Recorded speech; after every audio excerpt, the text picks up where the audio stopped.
Enzyme का topic आज हम लोग पढ़ेंगे कि एंजाइम कैसे रिएक्ट करता है, क्या है एंजाइम्स और कौन कौन से इसके फंक्शनल ग्रुप है, क्या क्या एंजाइम्स है, कैसे एंजाइम को हम लोग इनहिबिट कर सकते हैं और एक्टिवेट कर सकते हैं। तो बहुत सारे इसके फैक्टर्स होंगे जो इसको अफेक्ट कर सकते हैं और कौन कौन से ऐसे कोई एंजाइम्स होंगे जो को फैक्टर्स के रूप में आपको दिखेंगे जो इसको हेल्प करेंगे एंजाइम को एक्टिविटी को बढ़ाने के लिए। तो ये सब सारी चीजें हम लोग देखते हैं। तो उसमें हम लोग अगर एंजाइम्स को देखें तो एक बहुत फेमस लाइन है कि all enzymes almost all enzymes are protein. ठीक है, तो almost all enzymes are protein, ऐसा एक फेमस लाइन है जिसमें हम लोग देखते हैं जो टॉपिक आज हम लोग पढ़ रहे हैं। हमारे प्यारे मित्रों, जो टॉपिक आज हम पढ़ रहे हैं वो है एंजाइम्स।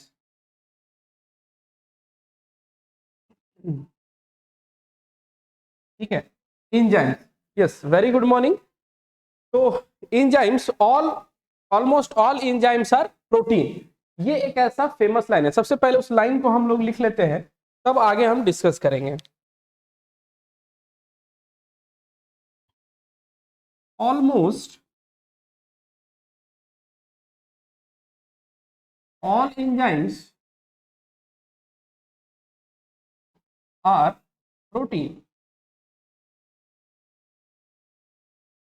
ठीक है, बहुत फेमस लाइन है, आपको हर जगह देखने को मिलेगा। तो ये लाइन क्या कहता है कि almost all enzymes are protein, मतलब जितने भी कुछ बहुत सारे ऐसे एंजाइम हैं जो मतलब लगभग सारे एंजाइम जो है वो प्रोटीन है। लेकिन आप ध्यान दीजिएगा, यहाँ पे ऑलमोस्ट लिखा हुआ है, मतलब ऐसा नहीं है कि सारे एंजाइम्स भी प्रोटीन होंगे। मैक्सिमम जितने भी होंगे, जैसे 99% जो एंजाइम है वो प्रोटीन ही होंगे, ये तो सत्य है। लेकिन कुछ एक्सेप्शंस हैं जो आपके वो प्रोटीन नहीं होंगे। लाइक अगर आप देखें तो जैसे आप ऑलमोस्ट है तो आप सबको नहीं कह सकते हैं। कुछ ऐसे एग्जाम्पल्स हैं जो क्या करेंगे, कुछ ऐसे एग्जाम्पल जो नहीं कहेंगे, जैसे certain RNA is act an enzyme, जैसे राइबोजाइम्स सर्टेन आरएनए। ठीक है, जैसे ribozymes is an enzyme, but ये क्या है, आपको प्रोटीन की तरह एक्ट नहीं करेंगे, मतलब प्रोटीन ये नहीं है। ठीक है, तो हम लोग जो एंजाइम बोल रहे हैं यहाँ पे कि almost all enzymes are protein, but यहाँ पे हम लोग क्या देख रहे हैं कि राइबोजाइम्स एक ऐसा, ये वाला राइबोजाइम्स एक ऐसा आपको एंजाइम है, ये तो एंजाइम है राइबोजाइम्स। ठीक है, और राइबोन्यूक्लियस दूसरा, राइबोन्यूक्लियस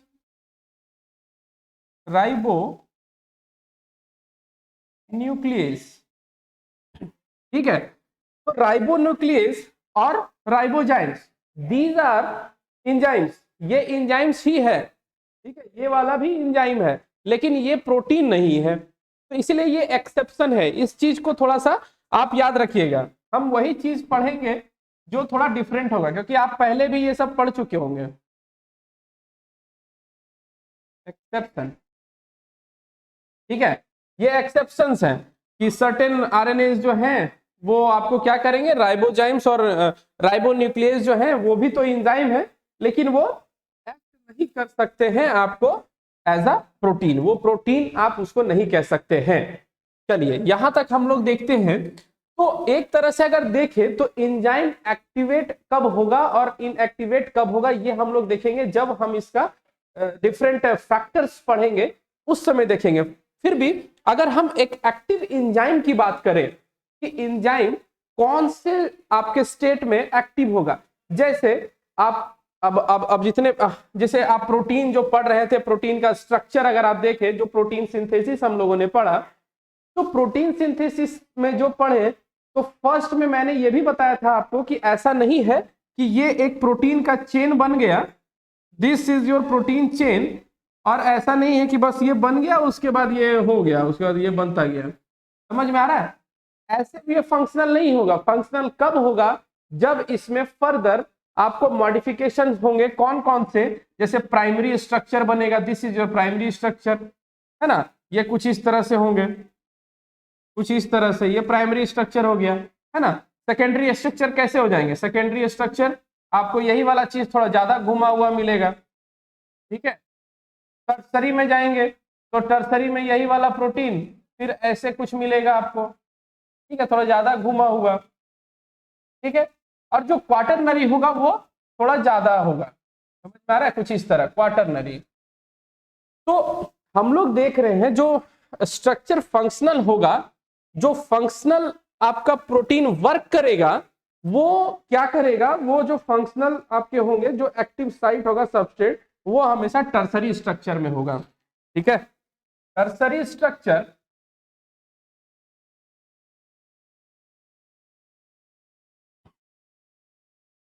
टर्सरी स्ट्रक्चर देखिए, टर्सरी स्ट्रक्चर अगर हम इंजाइम का देखें तो अगर मान लीजिए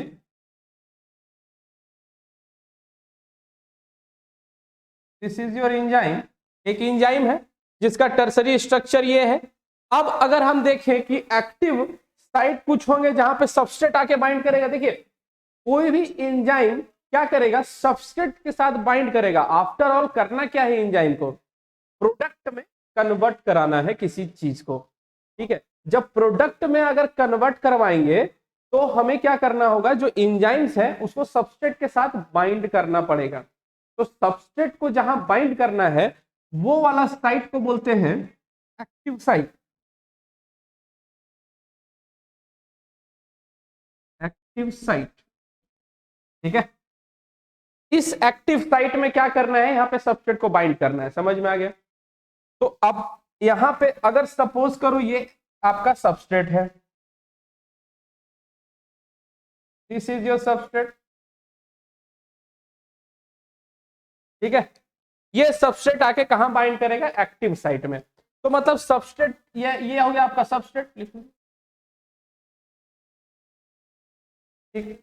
अब ये जो आपका सबस्ट्रेट वहां दिख रहा है, तो एक्टिव साइट और सबस्ट्रेट ये आपका एक तरह से क्या है, आप अगर देखो जैसे अमाइलेज प्लस स्टार्च आप देख लो, है ना। अमाइलेज इज एन अमाइलेज और स्टार्च आपको क्या करेगा, आपको या तो आप देखोगे मैलेट में कन्वर्ट करवाता है आपको, माल्टोज में या ग्लूकोज, माल्टोज में ही कन्वर्ट करवाता है ना? तो उसी तरह से अगर किसी भी बायोकेमिकल रिएक्शन को हम लोग देखें, जितने भी बायोकेमिकल रिएक्शन है विदाउट एंजाइम नॉट पॉसिबल, ठीक है। एंजाइम के बिना कोई भी आपके जितने भी रिएक्शन चल रहे हैं, बायोकेमिकल रिएक्शंस, उसमें आपको हमेशा जरूरत पड़ेगा किसका, एंजाइम्स का। बिना एंजाइम्स के कोई भी रिएक्शन होना मुश्किल है, ठीक है। क्योंकि एंजाइम्स क्या करता है, उसकी एक्टिविटी को इनहांस कर देता है। ध्यान से सुनिएगा, एंजाइम कभी भी अपने से रिएक्शन को स्टार्ट नहीं करता है, समझ में आ रहा है। हमेशा एंजाइम क्या करेगा, उसको फास्ट बनाएगा। कैसे, हम लोग इस बात को प्रूफ करेंगे, ठीक है। तो टर्सरी स्ट्रक्चर वाला बात हो गया कि टर्सरी स्ट्रक्चर ही आपका उसमें एक्टिव साइट होगा। और आपका जैसे अगर मान लो दिस इज योर एंजाइम, एक और बात ध्यान में रखना है, ये पूरा एंजाइम शुरू करने से पहले कुछ चीजें जाननी जरूरी है, terminology. This is your enzyme and ये क्या है, सबस्ट्रेट है, ठीक है। तो इस वाले पोर्शन को जो यहाँ पे आपका सबस्ट्रेट लगा, दिस इज योर सबस्ट्रेट, और यहाँ पे ये वाला पोर्शन लगा, ठीक है। ये जो लगा तो दिस कॉम्प्लेक्स एक कॉम्प्लेक्स बनाएगा, और इस कॉम्प्लेक्स को हम लोग बोलेंगे एंजाइम सबस्ट्रेट कॉम्प्लेक्स, ठीक है। एंजाइम सबस्ट्रेट कॉम्प्लेक्स, इसी को बोलेंगे एंजाइम सबस्ट्रेट कॉम्प्लेक्स। अब एक और चीज है कि जब सबस्ट्रेट के साथ ये बाइंड कर गया, भाई बाइंड क्यों कर रहे हैं, कुछ तो इसका विजन होगा ना। स्टडी प्लैनेट में बायोलॉजी पढ़ रहे हैं तो उसका विजन क्या है, हमें पीजीटी क्रैक करना है और 100% करेंगे, ठीक है। तो जो सबस्ट्रेट इसके साथ बाइंड कर रहा है, this is your enzyme substrate complex, इसका विजन क्या है, तो प्रोडक्ट का फॉर्मेशन। तो जो प्रोडक्ट का फॉर्मेशन हो रहा है यहां पे, आप यहां देखो, ये आपका एंजाइम रहा, ये एंजाइम एकदम डिटो तो बन नहीं पाएगा, बस समझ लो, है ना। हाँ, डिटो ही बन गया, थोड़ा छोटा बना, ठीक है। तो जो एंजाइम है अब क्या बना रहा है, आपको वही सेम चीज प्रोडक्ट बना रहा है। अगर मान लो सबस्ट्रेट बना दिया तो फिर ये प्रोडक्ट बनाया, सपोज ये प्रोडक्ट है आपका, दिस इज योर प्रोडक्ट। इसके बाद का स्टोरी है ना, इसके बाद का ये स्टोरी चल रहा है। सबसे पहले सबस्ट्रेट के साथ बाइंड करेगा, फिर प्रोडक्ट का फॉर्मेशन करेगा, and this product and enzyme complex is called enzyme product complex. ठीक है, अगर एंजाइम के साथ प्रोडक्ट का फॉर्मेशन हो गया तो हम इसको बोलेंगे एंजाइम प्रोडक्ट कॉम्प्लेक्स। ध्यान में रखना, अब बीच में ये मत बोलना कि इसको सबस्ट्रेट क्यों नहीं बोलेंगे, ठीक है, क्योंकि सबस्ट्रेट क्या करवाया है, प्रोडक्ट में कन्वर्ट करवा दिया है। ठीक है, तो ऐसा नहीं होगा कि एंजाइम सबस्ट्रेट प्रोडक्ट कॉम्प्लेक्स। ठीक, वो सब बहुत रेयर केस में होता है, उसको हम लोग देखेंगे बाद में। पहले ये enzyme product complex and this is your enzyme substrate complex, E+S substrate complex. ये समझ में आ गया। चलिए अब अगर देखते हैं, जैसे जो मैं बोल रहा हूं कि मेटाबॉलिज्म जो जितने भी केमिकल रिएक्शन चल रहे हैं मेटाबॉलिज्म में, तो वो क्या होंगे, एंजाइम के बिना पॉसिबल नहीं होंगे। तो जैसे मेटाबॉलिज्म, जैसे दो चीजों में हम लोग पढ़े थे कि पहले भी शायद देख चुके थे एक बार कि कौन कौन से एंजाइम आपके हैं मेटाबॉलिज्म। दो तरह के मेटाबॉलिज्म होते हैं, एनाबॉलिज्म और कैटाबॉलिज्म। ये चीज तो पता है ना, नहीं पता है? चलिए एक बार फिर से हम उसको रिवाइज कर लेते हैं। ठीक है, अगर हम देखें तो जो मेटाबॉलिज्म है, एक मिनट,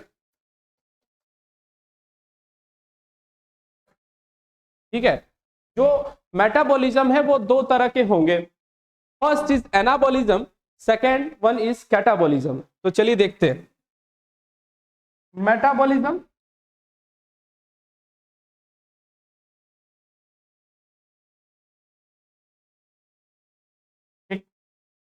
मेटाबॉलिज्म मालूम है, ओके ठीक है, मेटाबॉलिज्म कैटाबॉलिज्म मालूम है, ओके थैंक यू। तो जो बस वही सिंपल सा चीज था कि एनाबॉलिज्म जो छोटे छोटे चीजों को मिलके बड़ा चीज बनाता है, और कैटाबॉलिज्म जो बड़े चीजों को कट करके छोटा चीज में कन्वर्ट कर देता है। जैसे अमीनो एसिड मिलके प्रोटीन बनाता है, दैट इज एनाबॉलिज्म, और कैटाबॉलिज्म जो बड़े बड़े चीजों को काट करके छोटे चीज में कन्वर्ट कर देते हैं। दैट्स, हम लोग शायद पिछली बार भी डिस्कस कर चुके हैं ये सब चीज। तो all metabolism reactions are enzyme catalysed, यहां पे ये लिख लो।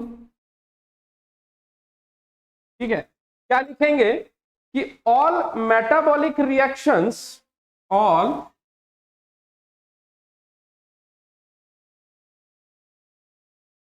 Metabolic reactions is catalysed by, आपको metabolic reactions are enzyme catalysed, enzyme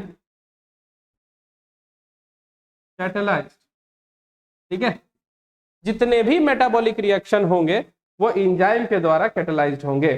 ठीक है, इतना समझ में आ गया। जैसे कुछ चीजें और है, जैसे एंजाइम जो प्रोडक्ट बना रहे हैं, ठीक है, उसमें कुछ जो सबस्ट्रेट ही बना रहे होंगे, अगर सबस्ट्रेट के साथ मिलेंगे तो प्रोडक्ट को कन्वर्ट करेंगे।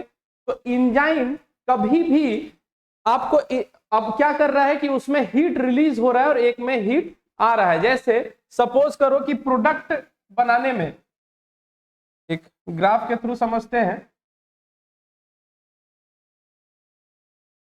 ठीक है, अगर मान लो this is your what, energy, this is your आपका एनर्जी, एनर्जी यहां पे रिलीज होना है, एनर्जी, ठीक है, दिस इज योर एनर्जी। अब अगर हम लोग देखें कि इसमें जो एनर्जी है, सबस्ट्रेट और प्रोडक्ट की कहानी हम लोग देखते हैं, तो जो एनर्जी आपको रिलीज होगा, एनर्जी रिलीज होना है और एनर्जी आना है। तो सबस्ट्रेट अगर मान लो यहां पे सबस्ट्रेट है, this is your substrate S, ठीक है, अब प्रोडक्ट बनानी है तो हमेशा प्रोडक्ट की एनर्जी जो है सबस्ट्रेट की एनर्जी से कम होनी चाहिए। क्या मैं बोला, प्रोडक्ट जो भी बनना है उसकी एनर्जी सबस्ट्रेट की एनर्जी से कम होनी चाहिए, तभी वो आपको एनर्जी में कन्वर्ट हो। एनर्जी यहां से, जैसे सपोज करो ये वाला चीज जो मैं बोल रहा हूं, दिस इज योर प्रोडक्ट, और अगर मान लो ये कन्वर्ट करवा रहा है ये वाला चीज, समझ में आ गया? ये सबस्ट्रेट जो है प्रोडक्ट में कन्वर्ट करवा रहे हैं। तो जो सबस्ट्रेट में कन्वर्ट करवा रहे हैं ये स्पॉन्टेनियस रिएक्शन है। कैसे, मैं बता रहा हूं, spontaneous reaction, this is your spontaneous reaction. क्यों स्पॉन्टेनियस बोल रहे हैं? कैसा सिस्टम में हो रहा है कि प्रोडक्ट की एनर्जी आपकी कम है, सबस्ट्रेट की ज्यादा है, तो वो क्या करेगा, जल्दी सबसे पहले प्रोडक्ट बना देगा। दैट मीन्स कि हीट यहां पे रिलीज होगा। हीट अगर रिलीज होगा तो ये क्या होगा, एक्सोथर्मिक रिएक्शन, इसी को बोलेंगे एक्सोथर्मिक रिएक्शन। क्लियर है? एक्सोथर्मिक रिएक्शन सिंपल है, हीट निकल रहा है, ठीक है? हाँ, ऑटो इनिशिएटेड, यस राइट, ठीक है, ऑटो इनिशिएटेड मतलब जो आपको सबस्ट्रेट, ये स्पॉन्टेनियस रिएक्शन में आएगा, ठीक है, ऑटो इनिशिएटेड है ये। आपको जो रिएक्शन चल रहे हैं कुछ ऐसे, तो वो क्या होंगे, आपके स्पॉन्टेनियस रिएक्शन में होंगे और प्रोडक्ट की एनर्जी सबस्ट्रेट की एनर्जी से कम होगी। तो यहाँ पे क्या होगा, ये आपको आसानी से ये चीजें आराम से प्रोडक्ट में कन्वर्ट करवा देंगे। लेकिन कुछ प्रोडक्ट ऐसे हैं जिसकी एनर्जी बहुत ज्यादा है, तो वहां पे क्या होगा, एनर्जी की जरूरत पड़ेगी। समझ में आ रहा है? अब क्या होगा, वहां पे एनर्जी की जरूरत पड़ने वाली है। क्यों? क्योंकि यहाँ पे सबस्ट्रेट की एनर्जी प्रोडक्ट की एनर्जी से कम है, प्रोडक्ट की एनर्जी यहाँ पे ज्यादा है। तो यहाँ पे क्या होगा, यहाँ पे एनर्जी चाहिए। तो this process is called endothermic reaction. एक हो गया आपको एक्सोथर्मिक रिएक्शन और दूसरा हो गया आपको जो कि नॉन स्पॉन्टेनियस रिएक्शन है, non spontaneous reaction. This is your non spontaneous, non spontaneous reaction, ठीक है? इतनी बात तो समझ में आ गई? हाँ जी, चलिए, तो इतनी बात तो आपको समझ में आ गई कि जहां पे प्रोडक्ट की एनर्जी कम है, सबस्ट्रेट की एनर्जी ज्यादा है, वहां पे आपको स्पॉन्टेनियस रिएक्शन चलेगा, ठीक है?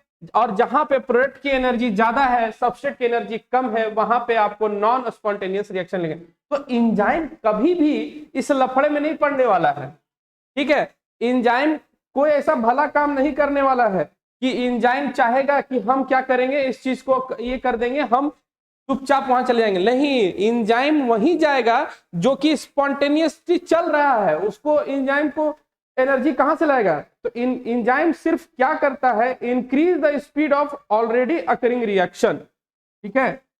एंजाइम हमेशा, एंजाइम क्या करेगा, ठीक है, enzyme speed up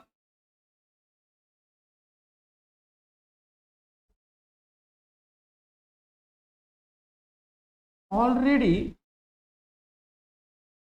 occurring reaction, ठीक है? एंजाइम सिर्फ स्पीड अप करेगा जो ऑलरेडी रिएक्शन चल रहा है। दैट मीन्स कि अगर आप देखो तो जहां पे हीट ज्यादा रिलीज हो रहा है, दैट देखो सबस्ट्रेट को प्रोडक्ट में कन्वर्ट करने के लिए हीट तो रिलीज करना ही होगा, ठीक है? तभी वो क्या करेगा, प्रोडक्ट को कन्वर्ट करवाएगा। तो एनर्जी हमेशा क्या होगा, यहाँ पे डिक्रीज होगा और कहीं पे एनर्जी लगेगा। तो जो प्रोसेस में आपको एनर्जी रिलीज हो रहा है दैट इज एक्सोथर्मिक, जो कि स्पॉन्टेनियस रिएक्शन है। तो स्पीड कैसे देखेंगे, तो नंबर ऑफ प्रोडक्ट मॉलिक्यूल पर टाइम, है ना? स्पीड अगर हम लोग देखना है, जो ये बोल रहे हैं बार बार स्पीड अप करेगा, तो स्पीड अप का स्केल क्या है मापने का, तो स्पीड बराबर नंबर ऑफ प्रोडक्ट, इसी तरह से देखेंगे ना, नंबर ऑफ प्रोडक्ट, ठीक है, नंबर ऑफ प्रोडक्ट मॉलिक्यूल्स पर टाइम ले लो, सेकेंड, जो भी आपको लेना है, टाइम मिनट। तो नंबर ऑफ प्रोडक्ट मॉलिक्यूल, जितना प्रोडक्ट मॉलिक्यूल का नंबर होगा अपॉन टाइम, तो वही क्या हो जाएगा, उसका स्पीड। अगर कम समय में आपका ज्यादा प्रोडक्ट दे रहा है, सपोज अगर 1 सेकेंड में एक प्रोडक्ट मिल रहा है आपको, मतलब अगर एक एंजाइम है और इसके साथ सबस्ट्रेट बाइंड कर रहा है, एंजाइम के साथ तो बाइंड करना ही होगा। तो अगर मान लो ये कॉम्प्लेक्स बना रहा है, तो 1 सेकेंड में आपको एक प्रोडक्ट बना रहा है, तो स्पीड अप यही हो गया ना जी। 1 सेकेंड में अगर एक प्रोडक्ट का रिलीज हो रहा है तो इसका स्पीड अप ऐसे ही मापेंगे, तो number of product molecule divided by time, तो उसके समय के हिसाब से जो भी चीजें प्रोडक्ट में कन्वर्ट हो रही है उसी को